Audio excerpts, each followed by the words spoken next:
सबसे बड़ा दंगल में इस वक्त की बड़ी खबर। आम आदमी पार्टी कल गोवा में अपनी पार्टी के सीएम फेस का ऐलान करेगी। पार्टी संयोजक अरविंद केजरीवाल कल गोवा में सुबह 11 बजे इसकी घोषणा करेंगे। आज ही पंजाब में आम आदमी पार्टी ने अपने सीएम चेहरे का ऐलान किया है। भगवंत मान को चेहरा उन्होंने बनाया है पंजाब में। वहीं दूसरी तरफ अब गोवा की बारी है। केजरीवाल कल गोवा जाकर वहां पर ऐलान करने की तैयारी, जानकारी मिल रही है कि करने वाले हैं। और ये अहम खबर आप देखिए कि आम आदमी पार्टी बार बार जिनसे सवाल पूछा जाता है कि आप किनके चेहरे पर चुनाव लड़ेंगे, तो सीधे तौर पर उन लोकल चेहरों को जिनकी पैठ है, उन राज्यों में जिनकी फैन फॉलोइंग है, जिनकी पॉपुलैरिटी है, उस आधार पर अगर आज हम पंजाब के चेहरे की बात करें तो किया गया है ऐलान सीएम उम्मीदवार का। और इसी तरह गोवा से खबर है कि सीएम चेहरे का ऐलान कल किया जा सकता है अरविंद केजरीवाल के जरिए। विक्रांत हमारे साथ जुड़ रहे हैं। विक्रांत, उस सवाल को ही आम आदमी पार्टी खत्म करना चाहती है जिस सवाल को अमूमन पूछा जाता है हर पॉलिटिकल पार्टी से।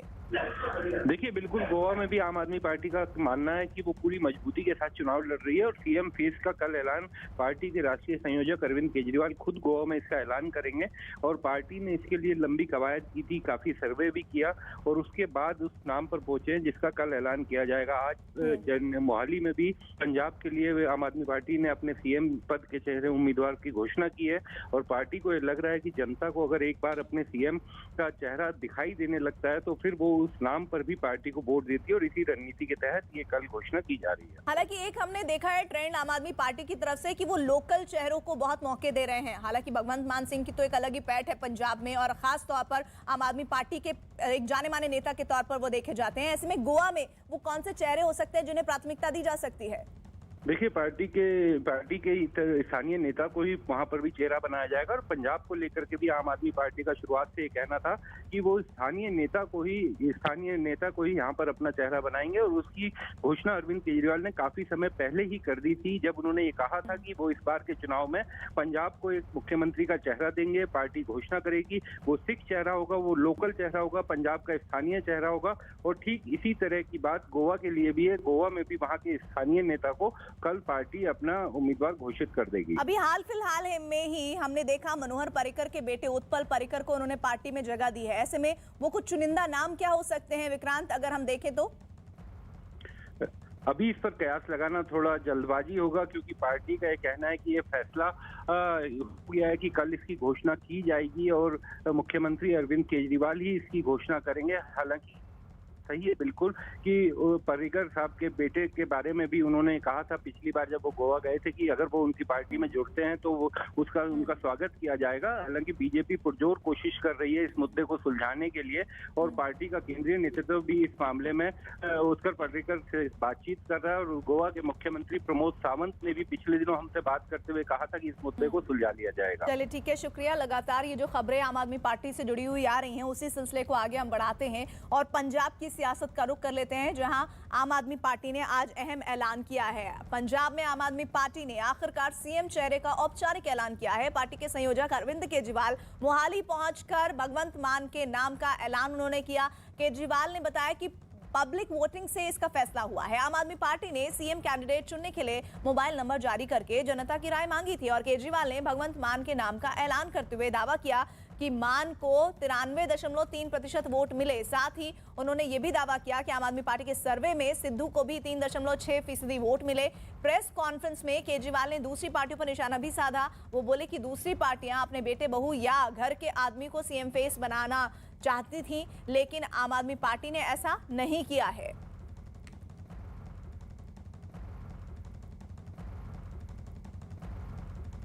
3.3% लोगों ने सरदार भगवंत मान का नाम लिया।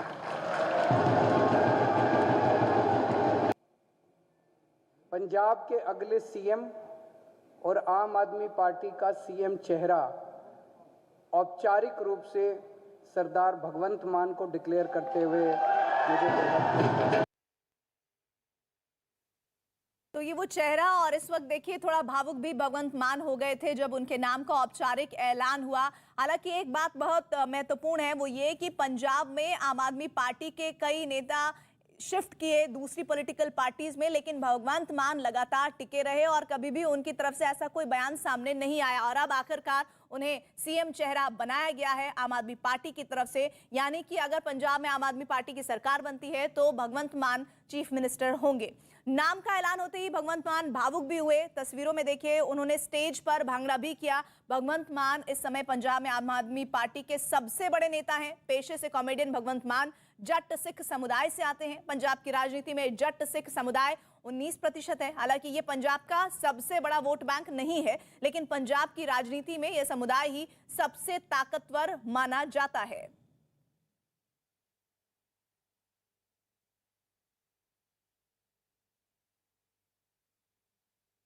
तो लगातार एक बात साफ आम आदमी पार्टी करती रही है कि हम लोकल चेहरों को तरजीह देने वाले हैं। लेकिन जब उन्होंने अपनी बात का शुरू करा, सिलसिला किया, तो उन्होंने कहा कि मैं चाहता तो मैं सीधे भगवंत मान के नाम का ऐलान कर सकता था, वो मेरे भाई जैसे हैं। लेकिन मैंने सर्वे या फिर इस तरह से मिस्ड कॉल का जो अभियान है वो इसलिए छेड़ा ताकि एक फेयर चयन हम कर पाएं। और ऐसे में भगवंत मान वो चेहरा था जो सीएम उम्मीदवार के तौर पर आम आदमी पार्टी से सामने आए।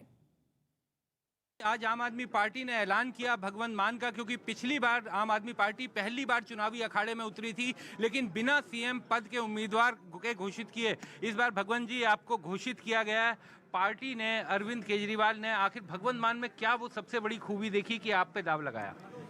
देखिए, मैं 2014 से पार्टी में हूँ, वफादार सिपाही हूँ। मैंने कभी काम को छोटा बड़ा नहीं आंका कि जी मैं तो एमपी हूँ, मैं ये काम क्यों करूँ। जब पार्टी ने कोई जिम्मेदारी दी मैं नहीं करूँगा। मैं दीवारों पर पोस्टर चिपकाने से लेकर हर काम पार्टी के लिए कर सकता हूँ। अभी भी पार्टी ने पिछली बार कहा जलालाबाद से चुनाव लड़ना है, लेकिन रैलियाँ पूरे पंजाब में करनी है। मैंने चुनाव भी लड़ा, 60,000 वोट मुझे जलालाबाद के लोगों ने दिए। अगर वो कांग्रेस और अकाली दल मिलके आपस में ना चुनाव लड़ते तो सुखबीर बादल हार गया था। रैलियां भी 300 से ज़्यादा की।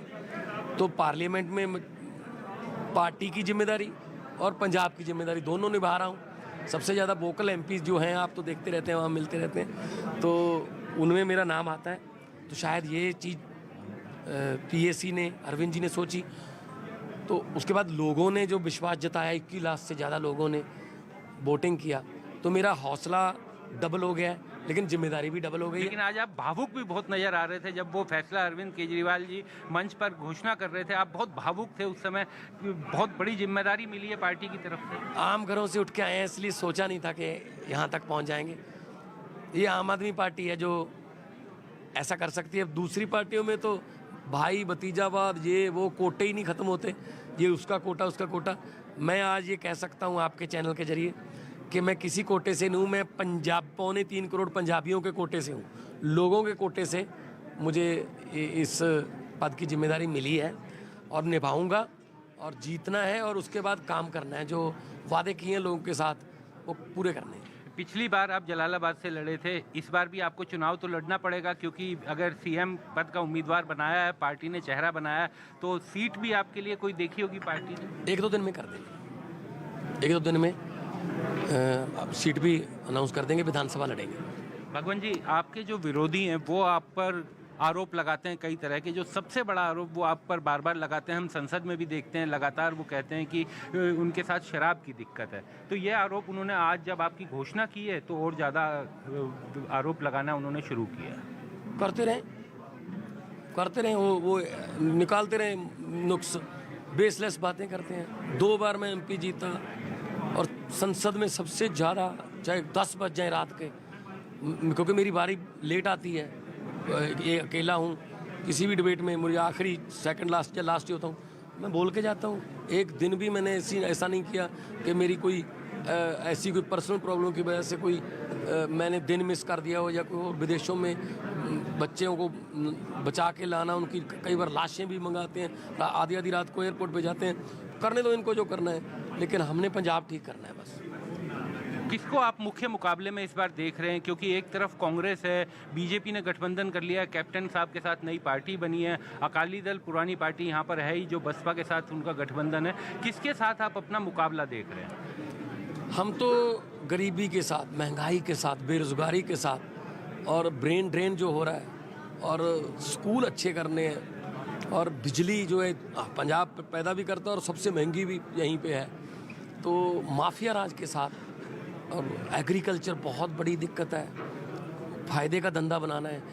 इन चुनौतियों को हम चुनौती मानते हैं। ये तो इनके बारे में तो लोगों को पता है कि कौन कितना वफादार है, ये तो मिलके चल रहे हैं। आम आदमी पार्टी के राघव चड्ढा के मुताबिक भगवंत मान की विधानसभा सीट का ऐलान कल होगा। आप दूल्हे के साथ बारात लेकर सामने आ गए हैं। बिल्कुल, हमने पहले दिन कहा था कि आम आदमी पार्टी 2022 के इलेक्शन में अपने सीएम चेहरे के नाम को ऐलान करके इलेक्शन लड़ेगी। और मुझे बड़ी खुशी है कि सतौज पिंड के एक आम घर के आम आदमी पार्टी ने एक सतौज पिंड के आम घर के व्यक्ति को अपना उम्मीदवार बनाया है। और ये उम्मीदवार सिर्फ आम आदमी पार्टी ने नहीं, पंजाब के 3 करोड़ लोगों ने बनाया है। उनकी मोहर से, उनकी रायशुमारी से आज मान साहब को इतनी बड़ी जिम्मेदारी दी गई है। मैं मुख्यमंत्री अरविंद केजरीवाल जी का, आम आदमी पार्टी का बहुत बहुत शुक्रिया अदा करता हूं। पिछली बार आप लोग पहली बार चुनावी अखाड़े में उतरे थे, आप लोगों ने नाम का ऐलान मुख्यमंत्री का नहीं किया था। बाद में आप लोगों ने चर्चा भी की जिसमें आप लोगों को शायद ये लगा कि अगर नाम की घोषणा करते तो ज़्यादा फायदा होता। क्या इस बार लग रहा है कि दाव ठीक जा रहा है, ठीक दिशा में आगे बढ़ रही है पार्टी? देखिए, बिल्कुल ठीक दिशा में आगे बढ़ रही है। और हर बार इंसान चुनाव में कुछ सीखता है। इंसान तो गलतियों का पुतला है, हमसे भी कई गलतियां हुई होंगी, लेकिन धीरे धीरे इंसान सीखता है। और आइए अब आपको बताते हैं कि आम आदमी पार्टी ने भगवंत मान के चेहरे पर पंजाब में क्यों दांव खेला है। इसकी वजह है मालवा का चुनावी गणित। पंजाब में कुल विधानसभा की 117 सीटें हैं। अकेले मालवा रीजन में ही विधानसभा की 69 सीटें हैं। सियासी जानकार तो यहां तक कहते हैं कि मालवा जीतने वाली पार्टी प्रदेश में सरकार बना लेती है। 2017 के चुनाव में कांग्रेस के क्षेत्र में 40 सीटें जीती थी और आम आदमी पार्टी ने 2017 में मालवा क्षेत्र में 20 सीटें जीती थी, लेकिन मांझा और दोआबा क्षेत्र में असर दिखाने में नाकाम रही थी। पिछले चुनाव में मालवा में मिली कामयाबी की वजह से अरविंद केजरीवाल की पार्टी मालवा में इस बार भी पूरा दम झोंक रही है।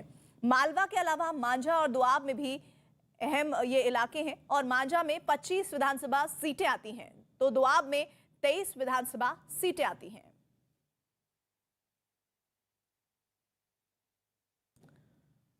और प्रधानमंत्री नरेंद्र मोदी विधानसभा चुनाव की घोषणा के बाद आज पहली बार अपने संसदीय क्षेत्र वाराणसी से बीजेपी कार्यकर्ताओं के साथ वर्चुअल माध्यम से बातचीत उन्होंने की। नमो ऐप के जरिए कार्यकर्ताओं से पीएम ने बात की। नमस्ते जी सर, सादर चरण स्पर्श। कौन बोल रहे हैं? नमस्ते जी। मैं मनोज कुमार पटेल बोल रहा हूँ, बूथ अध्यक्ष। मनोज जी, अपना थोड़ा परिचय बता दीजिए। सर, मैं मनोज कुमार पटेल, बूथ अध्यक्ष, कर्दमेश्वर मंडल, रोहनिया विधानसभा। अच्छा, कब से हैं बूथ अध्यक्ष? सर, हम तो पिछले 2017 से ही हैं। अच्छा अच्छा अच्छा मनोज जी, इस समय तो हर जगह, हर ठिहा पे चुनाव की बात हो रही होगी। हाँ सर। इस सबके बीच हमें ये याद रखना है कि गरीब, वंचित, शोषित के लिए जो भी लाभ हैं वो उन्हें मिलते रहे। जी सर। उम्मीद है आप लोग अपने क्षेत्र में गरीब परिवारों के सूद जरूर ले रहे होंगे। जी सर। सर, हम लोग तो अपने यहाँ गांव वगैरह में 10-15 दिन पे और हफ्तों भर में 10-15 की टोली बना के गरीब परिवारों में जाते हैं और उनका हाल चाल लेते हैं। और लोग यही बताते हैं कि नहीं, हम लोग को इस कोरोना काल में जो राशन वगैरह मिल रहा है उससे हमारे और परिवार का इतना अच्छा सा चल रहा है कि जिसकी वो कल्पना आज से पहले कभी नहीं किए थे। जितना लोगों को राशन वगैरह मिल जा रहे हैं सर, वो इतना आभार व्यक्त करते हैं कि अब क्या कहा जाए। काफी खुश हैं लोग। क्या मनोज जी, वाराणसी और आसपास के इलाकों में जी सर, हमारे किसानों का हाल क्या है? सर उनका हालचाल भी तो, जब आप इतने 10-12 लोग हर जगह पे जाते हैं तो किसानों के बीच में भी जाते होंगे। जी सर। जी सर। बताइए।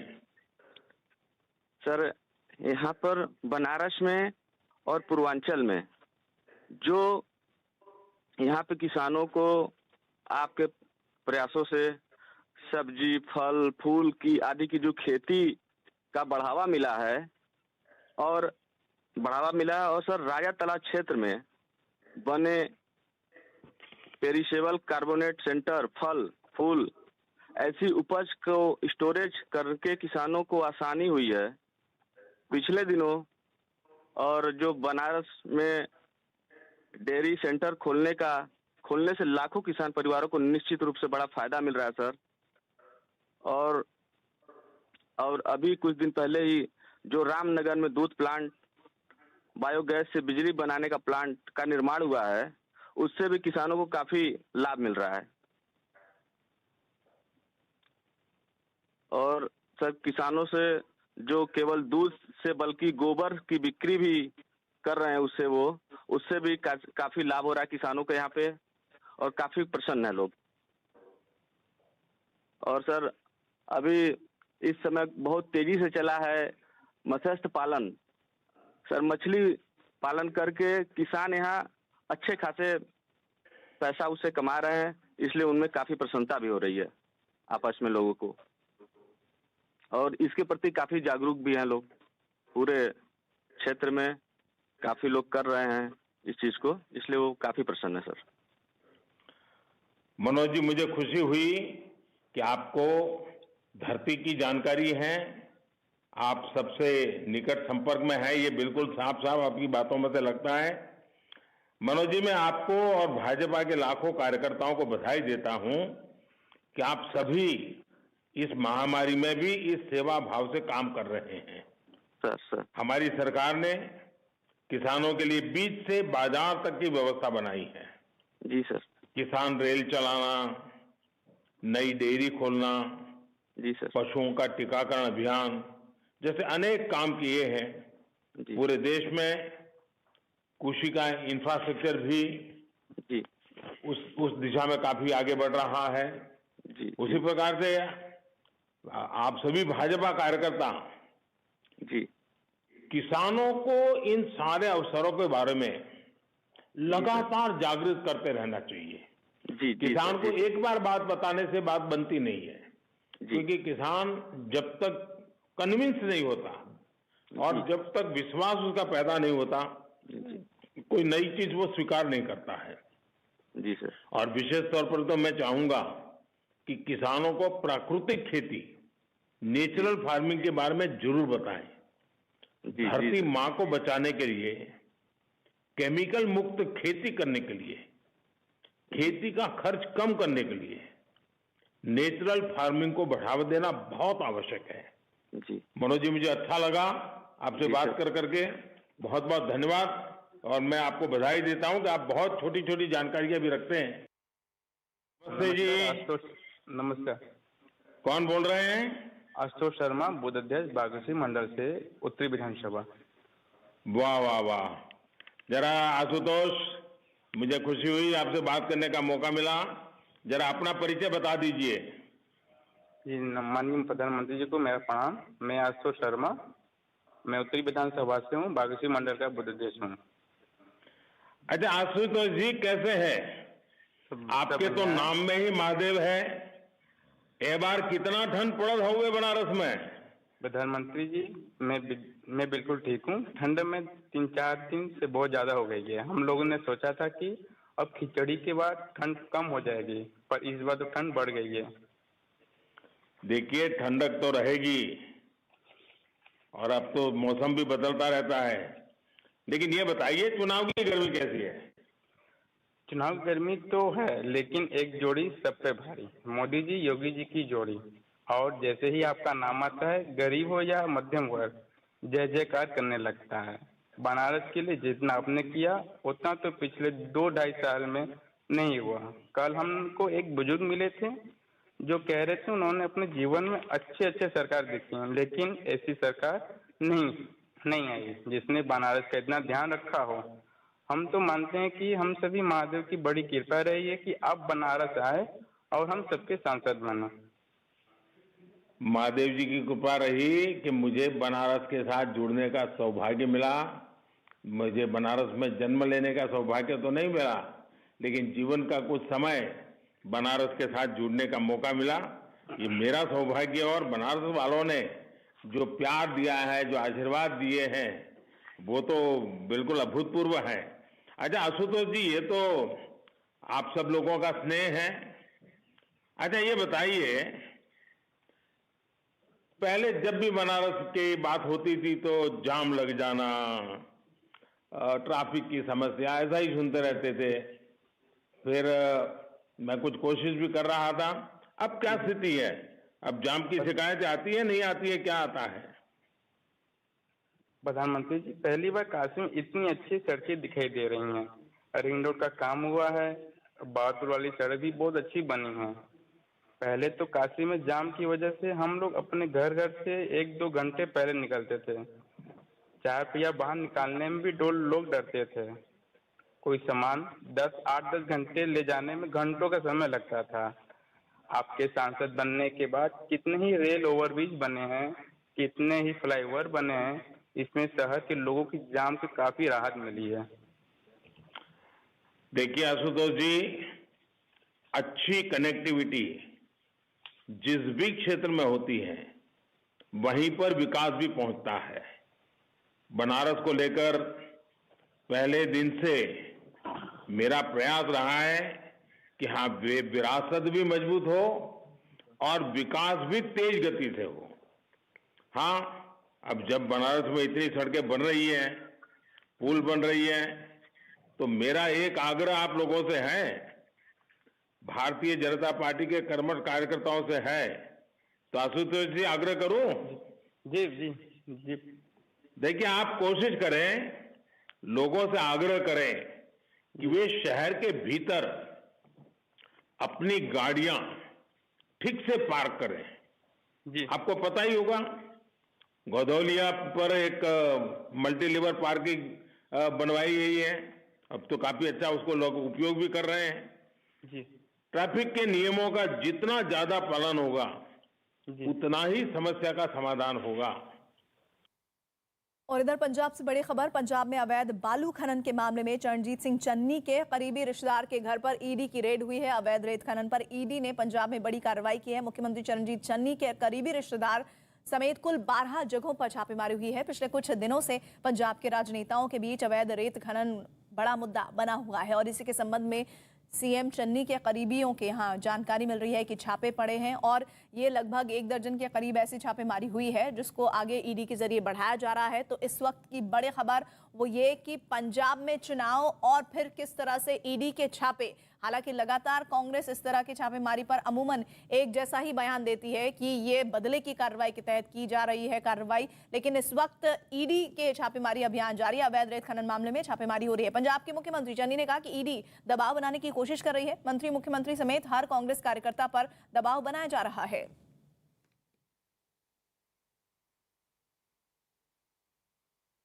बनर्जी के रिश्तेदारों पे भी ऐसे ही अटैक हुए थे, सेम पैटर्न पे। अब पंजाब में ईडी प्रेशराइज करने की कोशिश कर रही है, परेशानी दे रही है, हर तरीके से दबाव बनाया जा रहा है। खाली एक मंत्री पे नहीं, मुख्यमंत्री पे नहीं, हर कांग्रेस के वर्कर पे दबाव बनाया जा रहा है। ये अच्छा माहौल नहीं है लोकतंत्र के लिए। इलेक्शन आ गए तो इनको ईडी की रेडें याद आ गई, लेकिन हम ये सब दबाव झेलने के लिए तैयार हैं। परेशानियां जितनी देंगे उतनी लेने के लिए तैयार हैं। आज सुबह से हम लोग देख रहे हैं कि पंजाब के हर चैनल के ऊपर ईडी की रेड्स दिखाई जा रही हैं कि पंजाब के मुख्यमंत्री चन्नी जी के परिवार वालों के घरों पर जो रेड हो रही है, जिसकी पुष्टि कांग्रेस बिल्कुल भी नहीं करती है। लेकिन हाँ, हम ये जरूर मानते हैं कि जब जब चुनाव आता है, जिन जिन राज्यों में चुनाव आता है, भाजपा अपनी हार की बौखलाहट से अपनी विपक्षी पार्टियों पर इस तरह की ईडी हो, सीबीआई हो, आईटी रेड चुनावी हथियार बनाकर करती रही है।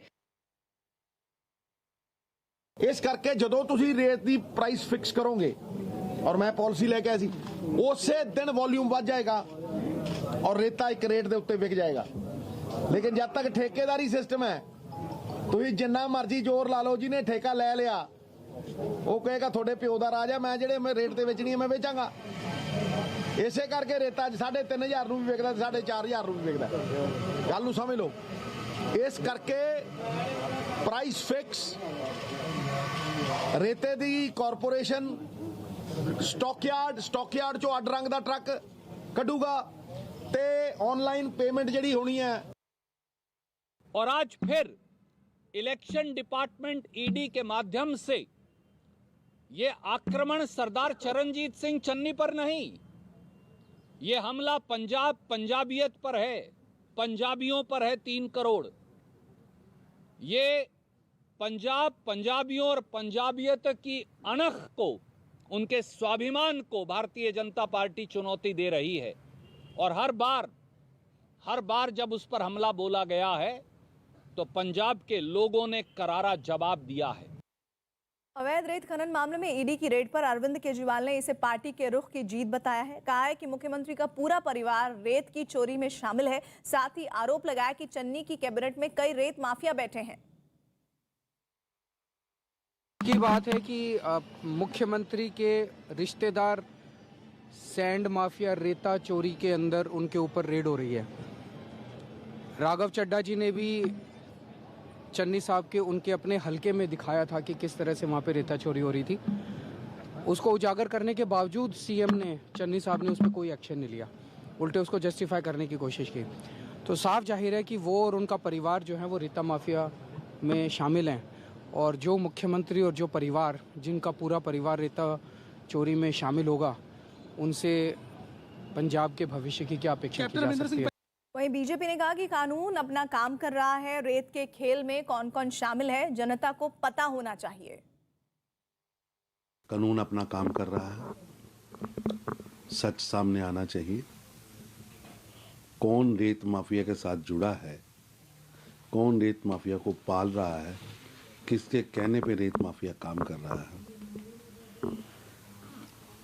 चुनावों में मुद्दा बनाना आसान है, लेकिन उसके लिए क्या किया है, क्या नहीं किया, और इस रेत में कौन कौन शामिल है वो समझ आना चाहिए, पता लगना चाहिए। जनता जानना चाहती है।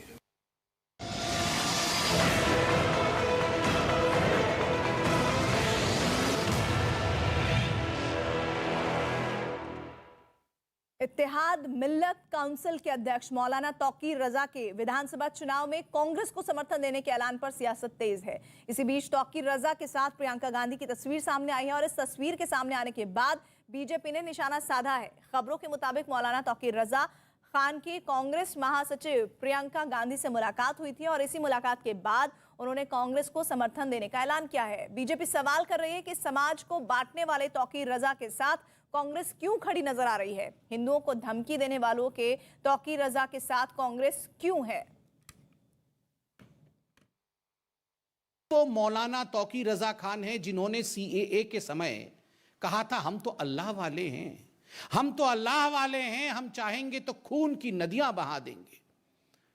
और भाषण में यह भी कहा था हम तो जन्मजात लड़ाके हैं, हम तो जन्मजात लड़ाके हैं, we are born fighters, we will fight against the system.